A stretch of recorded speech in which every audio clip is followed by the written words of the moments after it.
Dicen no ser calvinistas, pero descansan en un Dios que gobierna todas las cosas. Me enviaron este post de un creador de contenido que parece le está tirando tierra a todos aquellos que no son calvinistas, porque según él, o tú eres calvinista o tú niegas la soberanía de Dios. Y vamos a ser sinceros, ese concepto de soberanía que tienen los calvinistas, que no es soberanía per se, sino una construcción filosófica encima del concepto, esa se pueden quedar con ella ustedes. Ahora, ustedes no pueden ejercer un monopolio del concepto de soberanía, porque eso es un patrimonio del cristianismo per se. Ahora, el cristianismo no ha entendido la soberanía de Dios como esa facultad con la que Dios decreta todo cuanto existe, inclusive el bien y el mal moral. Porque hay que aclarar esto: si Dios decretó el mal moral, Él es el autor del mal. No hay escapatoria a eso. O sea, ustedes vienen con juego de palabras, de semántica. No, mira, Él la decretó, pero Él no es su autor. Sí, es su autor. O sea, no estamos dispuestos a dejar que esa corra. Cuando ustedes están en las redes sociales comentando acerca de temas de doctrina, ustedes no están en la escuela bíblica de Dios Iglesia. Aquí hay personas que estamos dispuestas a contradecir lo que ustedes están diciendo cuando vemos una falacia. Y el gran detalle con el calvinismo siempre va a ser este: cómo Dios es plenamente soberano y el hombre tiene responsabilidad. Pero es que hay un elefante en la sala que ustedes no están metiendo en ese sancocho, que es la libertad humana. Lo que explica la responsabilidad humana es su libertad, su capacidad de obrar de otra manera. Si el hombre no puede obrar de otra manera, el hombre no es responsable. La libertad humana es algo tan obvio en la Biblia que desde que tú se la sacas a la Biblia, todo el texto bíblico se torna en una incoherencia y en un sinsentido total. Le voy a poner un ejemplo: la parábola de los talentos. La Biblia dice que el Señor dio talentos a los siervos de acuerdo a su capacidad, y el Señor se fue y luego vino y pidió las cuentas por lo que habían hecho o no habían hecho. El Señor fue plenamente soberano para entregarle los talentos. En el caso de Dios podemos decir incluso que les dio la capacidad de bien administrar los talentos. Y tercero, podemos decir que también fue soberano para pedirle cuenta por los talentos. Ahí estamos bien. Pero el calvinista iría más allá. El calvinista diría que Dios no solamente le dio la capacidad,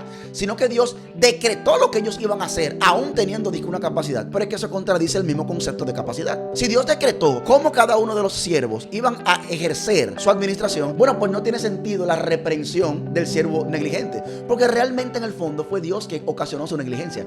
Dios creó el pecado. Según la parábola, el siervo, dice la Biblia, que tenía capacidad de bien administrar el talento. Si tú me estás diciendo a mí que el siervo, teniendo la capacidad de bien administrarlo, Dios decretó que no lo hiciera, bueno, pues entonces Dios es el autor del mal. Y el castigo al siervo sería un castigo injusto. Piensen en esto: si la capacidad humana no importara, ¿por qué eso lo integra en la parábola? Y ahí es donde yo voy. Somos muy escrupulosos para los que no conviene. Ay, la predicación es positiva y todo lo que está en el texto es importante, pero cuando nos topamos con este juidero en las parábolas, inmediatamente decimos: sí, pero las parábolas tienen una sola enseñanza, hay un solo significado. Pero curiosamente, ese solo significado que tú le adjudicas a la parábola, precisamente el elemento que quitas es el elemento de la capacidad, que Jesús se toma la molestia de ponerlo. Entonces sí, adoramos a un Dios soberano que ejerce su soberanía de manera justa, y lo adoramos libremente, por cierto. Libremente, wow.